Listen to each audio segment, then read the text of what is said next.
का खतरा लगातार तेजी से बढ़ रहा है। कोरोना के खिलाफ इस जंग में मास्क ही सबसे बड़ा हथियार है। न्यूज़ 18 आप सभी से अपील कर रहा है कि आप मास्क जरूर पहने। न्यूज़ 18 ने एक मुहिम भी शुरू की है मास्क के लिए, #मास्क पहनो इंडिया। न्यूज़ 18 आप सभी से कह रहा है कि आप मास्क जरूर पहने, क्योंकि सावधानी ही सबसे बड़ा बचाव है।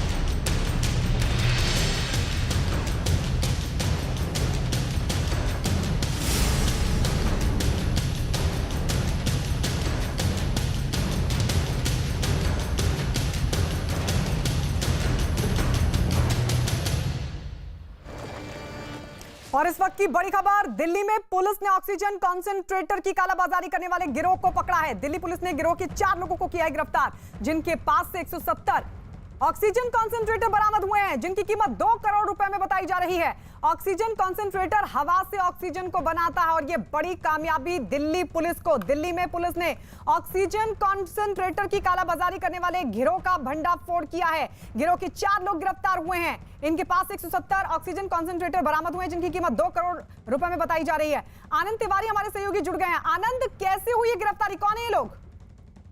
जी देखिए, ट्विटर पर दिल्ली पुलिस को एक सूचना मिली थी और उसमें कुछ नंबर दिए गए थे कि कुछ लोग जो हैं वो ये दावा कर रहे हैं कि वो ऑक्सीजन कंसंट्रेटर जो है वो उपलब्ध करा सकते हैं। जिसके बाद पुलिस ने उन फोन नंबर के आधार पर एक टीम गठित की और जो नॉर्थ दिल्ली स्पेशल स्टाफ है उसने 4 लोगों को 170 ऑक्सीजन कंसंट्रेटर के साथ गिरफ्तार किया है। बताया जा रहा है कि ये चारों आरोपी 90,000 रुपए से लेकर 1.5 लाख रुपए में एक ऑक्सीजन कंसंट्रेटर जो है वो ब्लैक कर रहे थे। उस वक्त जब कोरोना संकट में ऑक्सीजन सिलेंडर और ऑक्सीजन कंसंट्रेटर की सबसे ज्यादा जरूरत है और भारत दूसरे देशों से भी ये ऑक्सीजन कंसंट्रेटर जो है मदद के तौर पर ले रही है, उस दौरान दिल्ली में ये जमकर कालाबाजारी हो रही थी। और दिल्ली पुलिस को ये भी जानकारी मिली है कि ये कई दर्जन जो है ऑक्सीजन कंसंट्रेटर मार्केट में बेच भी चुके हैं ब्लैक में। तो ये सिर्फ 4 थे आनंद, ये सिर्फ 4 थे और क्या सिर्फ दिल्ली में ही कालाबाजारी हो रही थी या देश के दूसरे हिस्सों में भी इस तरह की हरकत को अंजाम दे रहे थे? देखिए, जो डीसीपी एंटो अल्फांसो, उनका कहना है कि दिल्ली एनसीआर में ये गैंग सक्रिय था और इनके अभी कुछ और साथी हैं या जिनके डिस्ट्रीब्यूटर या जहां से ये लोगों ने ये ऑक्सीजन कंसंट्रेटर खरीदे थे उन तक पहुंचा जाएगा कि उनको ये कहां से मिले थे और किस तरह से ये उसे ब्लैक कर रहे थे। जी शुक्रिया आनंद। तो ऑक्सीजन कॉन्सेंट्रेटर जब्त हुए, 4 लोगों की हुई है गिरफ्तारी। गुजरात में कोरोना का कहर लगातार बढ़ रहा है। हालात ये हैं कि अहमदाबाद का धन्वंतरी अस्पताल, जहां भर्ती के लिए लंबी लाइन लगी है। अहमदाबाद नगर निगम ने कल 108 एम्बुलेंस से भर्ती होने का नियम हटा लिया था, जिसके बाद कोविड अस्पतालों में भर्ती के लिए लोग सुबह से ही लाइनों में लगे हुए हैं। अस्पताल में भर्ती करने के लिए सुबह 8 बजे से 9 बजे तक ही फॉर्म का समय रखा गया, जिस पर जानकारी के साथ मेडिकल रिपोर्ट देना जरूरी है। फॉर्म भरने के बाद टोकन नंबर दिया जाता है और टोकन के आधार पर ही अस्पताल से फोन आएगा और फिर उसी के आधार पर अस्पताल में भर्ती होने दिया जाएगा। अस्पताल में उन मरीजों को प्राथमिकता दी जाएगी जिसके शरीर में ऑक्सीजन का लेवल 92% से नीचे होगा। गुजरात के अहमदाबाद के अस्पताल में मरीज को भर्ती कराने के लिए लोग हंगामा करने लगे हैं। अहमदाबाद के एक अस्पताल में मरीज की भर्ती करवाने के लिए एक ऑटो को बैरिकेड पर चढ़ा दिया गया। जानकारी है कि उसके परिवार में एक आदमी 3 दिन से बीमार है, लेकिन अस्पताल में बेड नहीं मिल रहा था। अहमदाबाद में अब अस्पताल में मरीजों को भर्ती करवाने के लिए टोकन नंबर लेना जरूरी है और जाहिर है ऐसे में इलाज में देरी हो रही है। जिसके बाद देखिए, ये परिवार जो अपने मरीज को लेकर पहुंचा था, ऑटो में था, ऑटो ही बैरिकेड पे चढ़ा दिया गया क्योंकि उनको रोका जा रहा था। मुंबई में वैक्सीन की डोज पहुंचने के बाद आज से सरकारी अस्पतालों में वैक्सीनेशन अभियान फिर से शुरू किया जा रहा है। वैक्सीन लगवाने के लिए वैक्सीनेशन सेंटर पर सुबह से ही लोगों की भारी भीड़ पहुंच गई। लोग इस बात से नाराज दिखे कि बीएमसी ने वैक्सीनेशन से जुड़ी कोई जानकारी नहीं दी। सेंटर पर सिर्फ ऑनलाइन वैक्सीन ही लगाई जा रही है, जबकि कुछ और नियमों के साफ नहीं होने की वजह से भी लोग परेशान दिखाई दिए।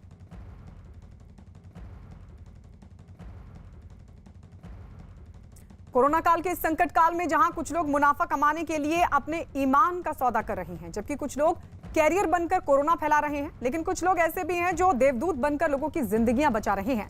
कोरोना काल के सुपर हीरो बिना किसी लालच के लोगों की मदद कर रहे हैं। किसी ने अपनी गाड़ी को एम्बुलेंस बना दिया है, कोई जरूरतमंदों तक ऑक्सीजन सिलेंडर पहुंचा रहा है, तो कोई लावारिस शवों का अंतिम संस्कार कर रहा है। समाज को आज ऐसे ही लोगों की जरूरत है जिनके जज्बे और हिम्मत से कोरोना जरूर हारेगा।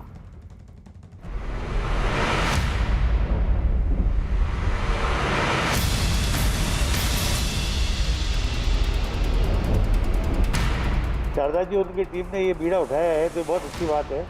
हॉस्पिटल के भरोसे कितने दिन चलेंगे? हम यही चाहते हैं सेकंड लहर आई है, पेशेंट परेशान ना हो और सभी सुविधा उनको मिले। तो यहाँ पे कोई ले जाने वाला नहीं था, उनके घर में एक बेटी थी तो हमने उनका भी सहयोग करके उनकी बॉडी भी MDH तक पहुँचाई। हमारी उम्मीद सामाजिक संस्था ने जरूरतमंद परिवारों को राशन वितरित किया है और आगे भी करते रहेंगे। हमने अपनी इंडस्ट्रीज़ में जो ऑक्सीजन कन्वर्जन करते हैं, जो स्टोरेज करते हैं, उनसे बात करके 10,000 लीटर आज जिला गुड़गांव को देने का उनको वादा किया।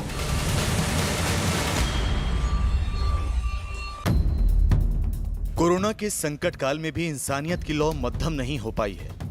इंसानियत धर्म बन गया है और लोग इसके नाम पर अपना फर्ज निभा रहे हैं। जहां कुछ लोग अपनों को कंधा देने तक को तैयार नहीं, वहीं कोरोना काल के देवदूत शवों का अंतिम संस्कार करवा रहे हैं। किसी ने अपनी कार को एम्बुलेंस बना दिया, किसी ने अपने स्तर पर ही क्वारंटीन सेंटर बना दिया, किसी ने श्वास बैंक बनाकर लोगों की जिंदगी बचाने का जिम्मा उठा लिया। कोई घर घर जाकर खाना पहुंचा रहा है, कोई पुलिस वालों को मास्क और फेस गार्ड बांट रहा है, कोई एक एक सांस के लिए तरसते मरीजों को प्राण वायु बांट रहा है। आज हम आपको कोरोना के उन सुपर हीरोज से मिलवाएंगे जो इस आफतकाल में लोगों की मदद कर रहे हैं, अपना सब कुछ दांव पर लगाकर इंसानियत का फर्ज निभा रहे हैं। तो चलिए सबसे पहले आपको लेकर चलते हैं जोधपुर।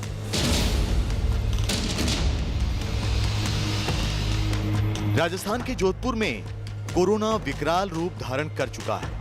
पिछले 24 घंटे में जोधपुर जिले में कोरोना के 1924 नए मामले सामने आए हैं। लेकिन मुसीबत के वक्त कुछ मौका परस्त एम्बुलेंस चालक कोरोना पीड़ितों को अस्पताल पहुंचाने और शवों को शमशान घाट तक पहुंचाने के लिए मुंह मांगी रकम मांग रहे हैं। मंडोर इलाके के आदित्य सिंह ने लोगों की इस पीड़ा को समझा और अपनी लाखों की कीमत की 2 कारों को मानवता की सेवा के लिए लगा दिया।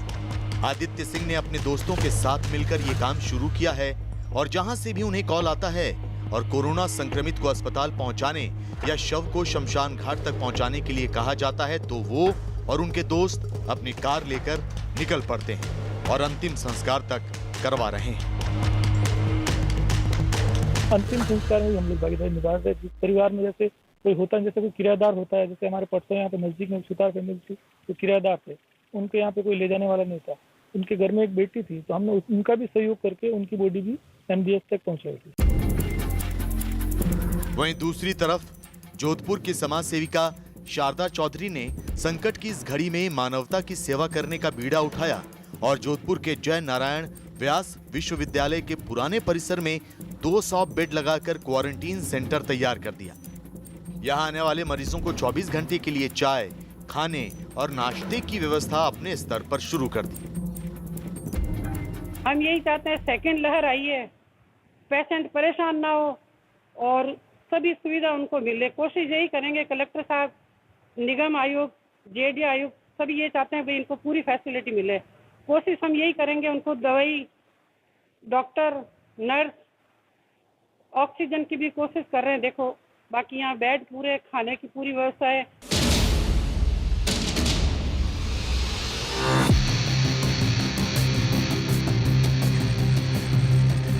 अस्पताल से लेकर घरों में मौजूद गंभीर मरीज ऑक्सीजन के लिए तरस रहे हैं, लेकिन कोरोना से जूझते लोगों से सांसों के सौदागर ऑक्सीजन के लिए मुंह मांगी रकम वसूल रहे हैं। काला बाजारियों ने इस आफत को अवसर मान लिया है। सरकारें पूरा जोर लगा रही हैं ताकि जरूरतमंदों तक ऑक्सीजन पहुंच सके और काला बाजारी पर लगाम लगाई जा सके, लेकिन फिर भी समाज का साथ जरूरी है। लिहाजा मुंबई में सिख समुदाय के लोगों ने मुहिम शुरू की और लोगों तक ऑक्सीजन बांटने का बीड़ा उठाया। इस समूह ने एक कॉल सेंटर बनाया जिस पर फोन आते ही एक टीम ऑक्सीजन सिलेंडर के साथ रवाना हो जाती है। यही नहीं, लोग चाहें तो इनके पास आकर भी छोटे बड़े ऑक्सीजन सिलेंडर ले जा सकते हैं। मैं शुरुआत तो 10 सिलेंडर से की थी, मैं देखा कि अगले दिन बहुत सारा डिमांड आ रहा है, कॉल्स आ रहे हैं, तो हमने एक मैसेज वायरल किया कि यहाँ पे आपको 24 hours free of cost gas cylinders मिल रहे हैं। तो वो वायरल ऐसा हुआ कि हमें स्कैरसिटी चालू किया। फिर हम लोगों ने थोड़ा सा हेल्पिंग हैंड लेके, तो अब हमारे पास अभी ऑलमोस्ट 60 to 70 सिलेंडर्स हैं और ऑलमोस्ट हमारे पास सरप्लस स्टॉक है जो हम पब्लिक की सेवा में लगाए हुए हैं। मुझे मेरे सिस्टर के लिए चाहिए था सिलेंडर, बाहर कहीं भी अवेलेबल नहीं हो रहा था, तो मेरे एक फ्रेंड ने मुझे इनका नंबर दिया, सिख कम्युनिटी का। तब मैंने उन्हें जैसे ही कॉल किया, उन्होंने बोला कि बस आप आ जाइए, रिपोर्ट वगैरह लेके, डॉक्टर का प्रिस्क्रिप्शन लेके, और हम आपको प्रोवाइड कर देंगे।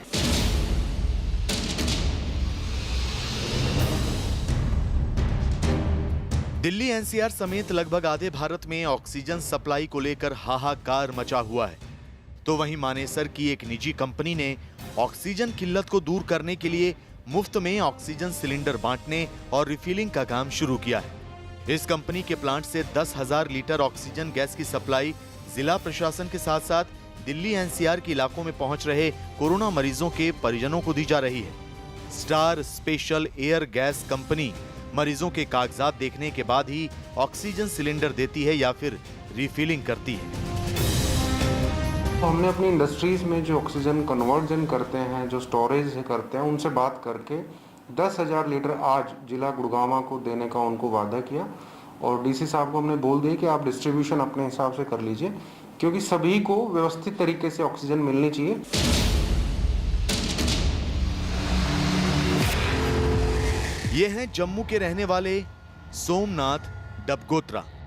ये डबगोत्रा चैरिटेबल ट्रस्ट के प्रमुख हैं। तो फिलहाल सोमनाथ ने महामारी से लड़ रहे लोगों की जिंदगी बचाने का बीड़ा उठा रखा है। सोमनाथ डबगोत्रा हर समय अपनी एम्बुलेंस लेकर तैयार रहते हैं। जैसे ही किसी जरूरतमंद की कॉल आती है, ऑक्सीजन सिलेंडर लेकर निकल पड़ते हैं। न्यूज 18 से बातचीत के दौरान ही सोमनाथ के पास जम्मू के नानक नगर इलाके से कॉल आई कि एक मजदूर बीमार है और उसमें कोरोना के लक्षण दिख रहे हैं। यही नहीं, ऑक्सीजन लेवल भी कम हो रहा है। इसके बाद सोमनाथ डबगोत्रा अपनी गाड़ी लेकर निकल पड़े और एक घर के बाहर पहुंचे। मरीज को अपने एम्बुलेंस में लिटाया और उसे तुरंत ऑक्सीजन दे दी। देशभर में कोरोना के मामले लगातार बढ़ रहे हैं। जम्मू कश्मीर में भी ऐसे कई मामले लगातार आ रहे हैं। एक एनजीओ है डबगोत्रा चैरिटेबल ट्रस्ट, ये सही में कोरोना वॉरियर हैं जो गाड़ी में ऑक्सीजन लेकर लोगों की मदद के लिए घर से निकलते हैं। कोई भी कॉल इनको आती है, उस कॉल के ऊपर ये तुरंत पहुंचते हैं। अभी एक पेशेंट जो यहाँ ये नानक नगर इलाके में ये व्यक्ति काम करता था घर में और इसमें थोड़े सिम्टम पाए गए थे कि शायद पॉजिटिव हो सकता है, लेकिन ऑक्सीजन बहुत कम हो रही थी, तो उन्होंने कॉल की है। अब इस गाड़ी में डबगोत्रा जो चैरिटेबल के ट्रस्ट के जो यहाँ पर खुद ये इंचार्ज हैं, ये ऑक्सीजन सिलेंडर लेकर उनके साथ पहुँचे हैं। 2 बजे 3 बजे जब भी किसी को जरूरत पड़े, ऑक्सीजन की पड़े, एम्बुलेंस की पड़े या और कहीं हम उनके काम आ जाए, हम पूरी जरूरत उनकी पूरी करते हैं। कोरोना से पीड़ित लोगों, उनके तीमारदारों और गरीबों के लिए इस वक्त खाने का इंतजाम भी किसी जद्दोजहद से कम नहीं। लिहाजा जरूरतमंदों तक खाना पहुंचाने का जिम्मा उठाया है दिल्ली बीजेपी युवा मोर्चा के कार्यकर्ताओं ने। बीजेपी युवा मोर्चा से जुड़े लोग मास्क और फेस शील्ड पहनकर खाना तैयार करते हैं, खाने को अच्छी तरह पैक करते हैं, फिर उसे लोगों तक पहुंचाने का काम करते हैं। यही नहीं, बीजेपी युवा मोर्चा दिल्ली में लोगों के लिए ऑक्सीजन सिलेंडर की भी व्यवस्था कर रही है। दिल्ली में लॉकडाउन का दूसरा हफ्ता चल रहा है। ऐसे में जरूरतमंदों के लिए जगह जगह से हाथ आ रहे हैं, मदद मिल रही है। इस वक्त हम शाहदरा में मौजूद हैं, जहां पर चल रही है दिल्ली बीजेपी की युवा मोर्चा की रसोई, जहां फिलहाल आप देख रहे हैं कि दिन का खाना पैक हो रहा है। वासु रुकर जी हमारे साथ यहाँ पर मौजूद हैं, जो कि प्रेसिडेंट है। सर, क्या आप लोगों की मुहिम है, कैसे आप ये खाना वगैरह लोगों तक पहुंचा रहे हैं? दिल्ली युवा मोर्चा का एकमात्र लक्ष्य है जो कोरोना पॉजिटिव लोग हैं और उनके परिवार जो होम आइसोलेटेड है, हमारे इस रसोई के माध्यम से हम उनको फ्री ऑफ कॉस्ट भोजन प्रोवाइड कर रहे हैं। दिल्ली युवा मोर्चा ने इनिशिएटिव लिया है कि हम अपने अपने साथियों से मदद लेकर ऐसे सिलेंडर्स जो कोरोना पीड़ित परिवारों को ऑक्सीजन की जरूरत होती है, ऐसे सिलेंडर हम फ्री ऑफ कॉस्ट, हम 1 रुपया नहीं लेते, बस उनका एक आधार कार्ड लेते हैं ताकि ये सिलेंडर पुनः जब हम वापस करें तो रिफिल होके हम दोबारा किसी और की सहायता कर सकें। बीजेपी युवा मोर्चा की ही तरह ये युवतियां भी लॉकडाउन में लोगों की मदद कर रही हैं। आईटीओ के पास मौजूद झुग्गी झोपड़ियों में जाकर ये युवतियां गरीबों को नाश्ता मुहैया करा रही हैं। दिल्ली में लॉकडाउन का दूसरा हफ्ता है, ऐसे में कई लोग हैं जिनके पास काम नहीं है, काम बंद पड़ा है। तो यहाँ देखिए यंगस्टर्स की टीम है जो लोगों की मदद करने के लिए आई हुई है। आईटीओ के पास ये स्लम एरिया है जहाँ पर हम फिलहाल आए हैं और आप यहाँ पर देख रहे हैं कि किट्स जो हैं वो दिए जा रहे हैं। नेहा भी यहाँ पर हमारे साथ है। नेहा, किस लिए दिमाग में आया और क्या आप लोग अभी मदद कर रहे हैं? जी, अभी तो हम ब्रेकफास्ट है, यहाँ पे एक ब्रेड है, हमारे पास दूध की थैली है, रस्क है और उसके साथ शीर माल है। बंद होता है एक, तो हम यहाँ पर बहुत दिनों से आ रहे हैं। वैसे काफी दिन हो गए, ये लीजिए आप लेते रहिए। काफी दिन हो गए हमें यहाँ पर आते हुए। पहले राशन की किट हमने डिस्ट्रीब्यूट करी थी यहाँ पे, फिर उसके बाद सब्जियों की किट डिस्ट्रीब्यूट करी थी। तो एक ब्रेकफास्ट टाइप का है, जो बच्चे बहुत है यहाँ पर, ये उन लोगों के लिए है। अब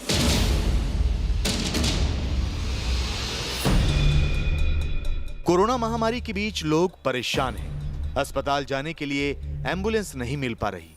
जिनके पास खुद की गाड़ी नहीं है, उनकी मदद के लिए अहमदाबाद का पनाह फाउंडेशन और अहमदाबाद रिक्शा चालक एकता यूनियन आगे आया है।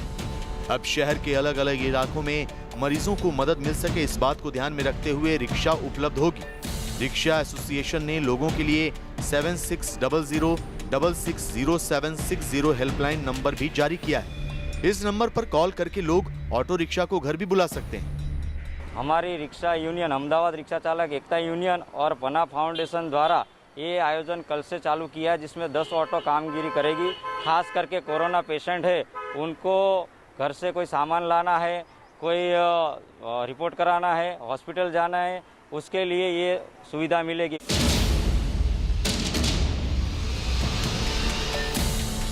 ये गुजरात के बारडोली के रहने वाले संदीप पटेल हैं। इन्होंने देखा कि 108 नंबर पर कॉल कर एम्बुलेंस मंगाने में इतनी देर हो जाती है कि मरीज दम तोड़ देते हैं। लिहाजा इन्होंने अपने भाई के साथ मिलकर अपनी ही कार को एम्बुलेंस की शक्ल दे दी। एम्बुलेंस के लिए जरूरी सामान इकट्ठा किया, ऑक्सीजन सिलेंडर की व्यवस्था की गई। एक नंबर को हेल्पलाइन नंबर के तौर पर सोशल मीडिया में सर्कुलेट किया। बड़े अक्षरों से कार पर वो नंबर भी लिखा गया जिससे लोगों को इसकी जानकारी मिली और आज इनकी वजह से कई मरीजों की जान बचाई जा चुकी है। हमने भी सोचा कि चलो हम भी कुछ मदद करें और ये आज रविवार से प्रारंभ हो चुका है उसका, और कितने को भी पेशेंट को पहुंचा दिया है। और अभी हम आज सब वाहिनी बनाने जा रहे हैं, जो वो है हमारे फ्रेंड ग्रुप से, जो यूएसए वाले और हमारे इंडिया के जो फ्रेंड है, वो हमें थोड़ा थोड़ा पैसा दे के हम अभी वो एम्बुलेंस सब वाहिनी हम कल से उसको स्टार्ट करने वाले हैं। आज वो बन रही है। यही वो लोग हैं जिनकी वजह से भारत कोरोना से जंग जीतने की हुंकार भर रहा है। यही वो लोग हैं जिनकी हिम्मत से लोगों को प्राणवायु मिल रही है। यही वो लोग हैं जो देवदूत बनकर इस संकट काल में जरूरतमंदों की मदद कर रहे हैं। फिलहाल भारत को ऐसे ही लोगों की जरूरत है जिनके दम पर कोरोना से जंग आसान हो जाएगी।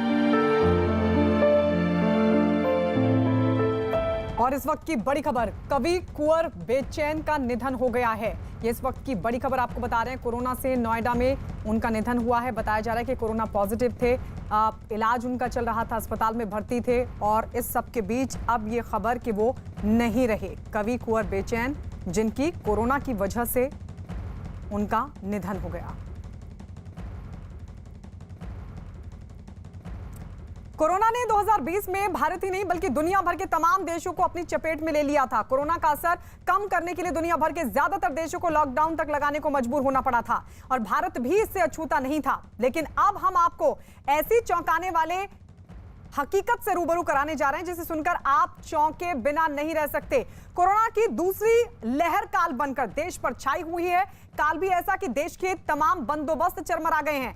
कहीं बेड नहीं है तो कहीं इंजेक्शन और कहीं ऑक्सीजन की किल्लत। लेकिन आप जानकर ताज्जुब करेंगे कि मध्य प्रदेश के मालवा जिले में आधा दर्जन से ज्यादा ऐसे गांव हैं जहां लोगों की जागरूकता का नतीजा ये रहा कि उनके आसपास भी कोरोना की कहीं कोई केस सामने नहीं आ सका। पहले दिन से लेकर अब तक इन गांव में कोई भी इंसान कोरोना पॉजिटिव नहीं हुआ। बताया जा रहा है कि इसके पीछे गांव के लोगों का दृढ़ संकल्प और इच्छा शक्ति ही है कि ग्रामीणों ने मिलकर गांव को सुरक्षित रखा। गांव की महिलाओं ने अपने अपने घरों के सामने पानी की बाल्टियां और साबुन रखे ताकि परिवार का कोई भी व्यक्ति किसी गांव से आता है या अपने खेत खलियान से आता है तो पहले साबुन से अपने हाथ धोए, पैर धोए, ताकि संक्रमण घर के बाहर ही रोका जा सके। हमारे गांव में अधिकांश घरों के सामने, सभी घरों के सामने लगभग सैनिटाइज रखते हैं गेट पे, और पानी की बाल्टी, साबुन रखते हैं। कोई भी बाहर से आता है तो हम हाथ धुलाते हैं, सैनिटाइज करते हैं, उसके बाद उसको प्रवेश दिया जाता है घर के अंदर। और यदि हम भी घर से बाहर कहीं खेत पे जा रहे हैं या बाजार कुछ सामान लेने गए तो आके हाथ धोते हैं, सैनिटाइज करते हैं, उसके बाद घर में प्रवेश करते हैं। कोरोना की दूसरी लहर के कहर से जूझ रहे गुजरात के जामनगर में रिलायंस इंडस्ट्रीज लगातार मरीजों और जरूरतमंदों की मदद के लिए जुटी हुई है। रिलायंस इंडस्ट्रीज के चेयरमैन मुकेश अंबानी और रिलायंस फाउंडेशन की चेयरमैन नीता अंबानी ने लोगों की मुश्किल आसान करने के लिए इस अस्पताल को जल्द बनाने की कोशिश तेज की। साथ ही रिलायंस के जामनगर प्लांट से ऑक्सीजन का लगातार उत्पादन कर अस्पतालों तक पहुंचाने का काम भी तेज कर दिया। इसी कड़ी में जामनगर में रिलायंस इंडस्ट्रीज ने 1000 बेड की क्षमता वाला कोरोना अस्पताल बनाने का ऐलान किया है। बताया जा रहा है कि अगले रविवार तक 400 बेड का अस्पताल बनकर तैयार भी हो जाएगा। अस्पताल के लिए डेंटल कॉलेज कैंपस में तैयारियां शुरू कर दी गई हैं। ऑक्सीजन को लेकर ज्यादा निर्भर ना रहना पड़े, इसके लिए अस्पताल कैंपस में ही ऑक्सीजन प्लांट लगाया जा रहा है।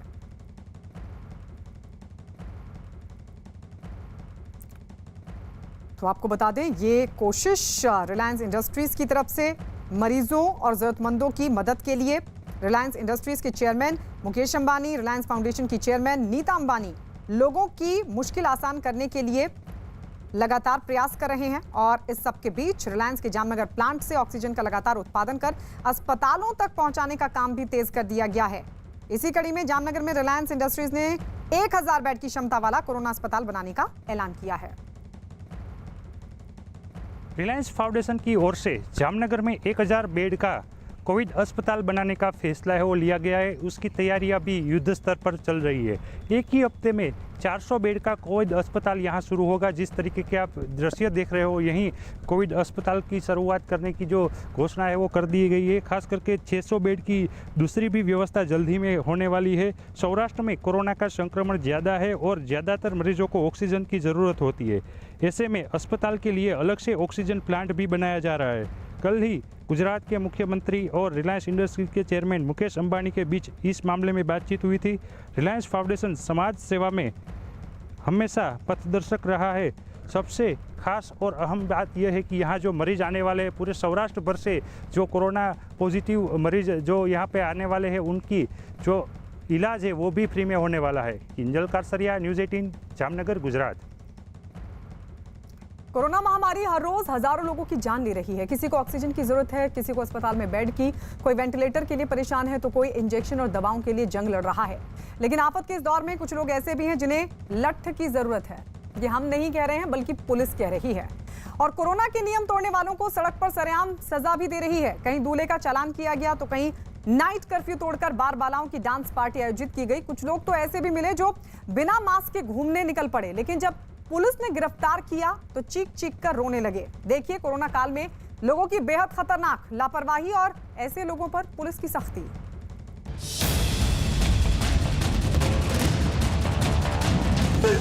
अरे किच्चू होगा नहीं।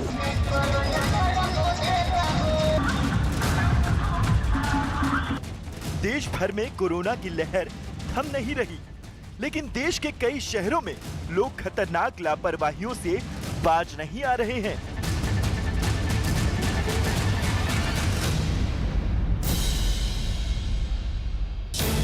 मध्य प्रदेश के देवास में लॉकडाउन नियमों का उल्लंघन करने पर दूल्हे का चालान काट दिया गया।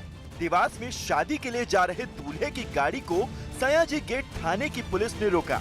पुलिस वालों ने चेकिंग की तो दूल्हे की गाड़ी में 4 लोग सवार थे। फिलहाल गाड़ी में ड्राइवर के साथ पीछे बैठकर सिर्फ 2 लोगों को जाने की इजाजत है। पुलिस ने दूल्हे को कार से उतारा और चालान काटा। चलिए रसीद कटवाइए। कोरोना के काल में आप लोगों ने और कितने लोग इकट्ठे किए थे घरों में कितने इकट्ठे किए थे? 4 तो यहीं घूम रहे हो। देवास पुलिस के मुताबिक कोरोना की वजह से सभी तरह के सामाजिक सांस्कृतिक कार्यक्रम, यहाँ तक कि शादी की भी इजाजत नहीं है। इसलिए जो भी लॉकडाउन के नियमों को तोड़ता मिला, पुलिस ने उसे सड़क पर ही या तो चालान काटा या फिर उठक बैठक लगवाई। चलिए 10 ऑटो कान पकड़ो। हाँ चलिए दीजिए दूल्हे के साथ जो कान में 10। देवास पुलिस ने कोरोना नियम को तोड़कर बेवजह घूमने वालों के लिए अस्थायी जेल भी बनाई है। दूल्हे राजा जो है सांवेर से आ रहे थे और बिना किसी कारण के यहाँ से जाते हुए पाए गए थे, उनसे 1000 रुपये उनका जुर्माना किया गया है, उनसे जुर्माना वसूल किया गया है। बिहार में कोरोना मरीजों का आंकड़ा आंधी की तरह रफ्तार से बढ़ रहा है, लेकिन यहाँ के औरंगाबाद जिले में नाइट कर्फ्यू तोड़कर डांस पार्टी हो रही है। कोरोना पीड़ितों को लेकर इससे बड़ी लापरवाही क्या होगी? जिस दौर में लोग महामारी से परेशान लोगों की मदद कर रहे हैं, घरों में रहकर कोरोना नियमों का पालन कर रहे हैं, उस दौर में औरंगाबाद के दाऊद नगर में बार बालाओं की डांस पार्टी आयोजित की गई।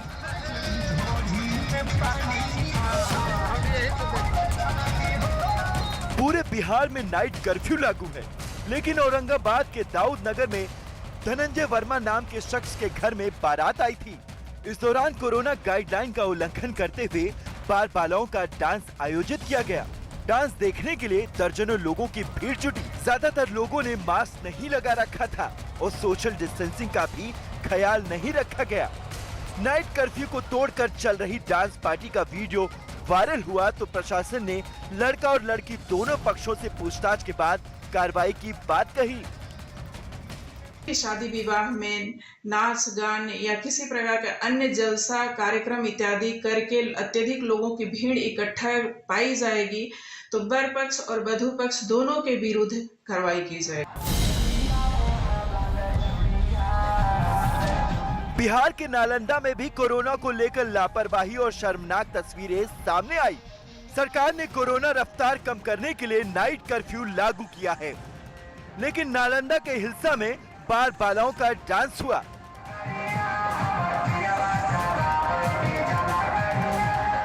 स्थानीय पुलिस के मुताबिक नालंदा में रामपुर पंचायत के मुखिया शिव कुमार ने बार बालाओं से डांस करवाया। इस दौरान करीब 100 लोगों से ज्यादा लोगों की भीड़ जुटी। इस भीड़ में शायद ही किसी ने मास्क लगाया हो। लोग एक दूसरे के करीब बैठे नजर आए। ऐसे ही आयोजन से कोरोना वायरस को रफ्तार मिलती है। जब तक ऐसी लापरवाही होती रहेगी, तब तक कोरोना को रोकना मुमकिन नहीं है।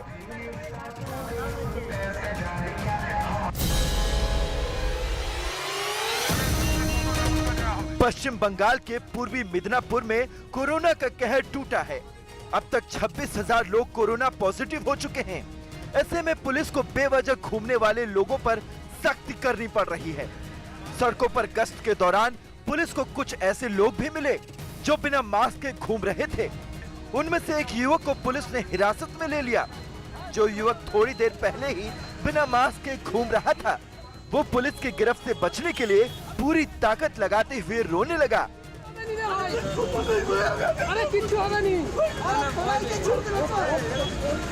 पूर्वी मिदनापुर में पुलिस ने 2 दिनों में ऐसे 192 लोगों को गिरफ्तार किया है। पुलिस का कहना है कि लाउडस्पीकर से लगातार लोगों को कोरोना नियमों का पालन करने के लिए जागरूक किया जा रहा है, लेकिन नियम तोड़ने वालों के खिलाफ एक्शन भी जारी है।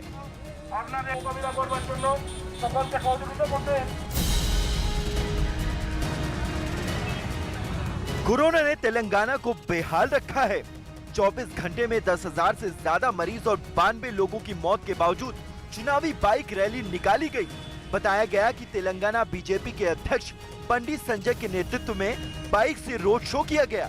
ग्रेटर वारंगल नगर निगम के चुनाव को लेकर भारी भीड़ जुटी। हालांकि लोगों ने मास्क पहना था, लेकिन इस दौरान सोशल डिस्टेंसिंग का पालन बिल्कुल नहीं किया गया। बाइक रैली के बाद पैदल संपर्क अभियान भी चलाया गया। हैरानी की बात यह रही कि इस दौरान पुलिस के अधिकारी और सुरक्षा कर्मी भी मौजूद थे, लेकिन सोशल डिस्टेंसिंग का पालन कराने के बावजूद खुद ही भीड़ का हिस्सा बने नजर आए। कानून सबके लिए बराबर है, क्योंकि कोरोना का खतरा चेहरा देखकर नहीं आता। इसलिए पुलिस प्रशासन को इस तरह के आयोजन को कोरोना नियमों के तहत करवाना होगा। हालांकि न्यूज़ 18 ये अपील करता है कि कोरोना महामारी की लहर में भीड़ वाले किसी भी आयोजन में लोग शामिल न हो, क्योंकि ऐसी जगहों पर कोरोना वायरस का विस्फोट होते देर नहीं लगती।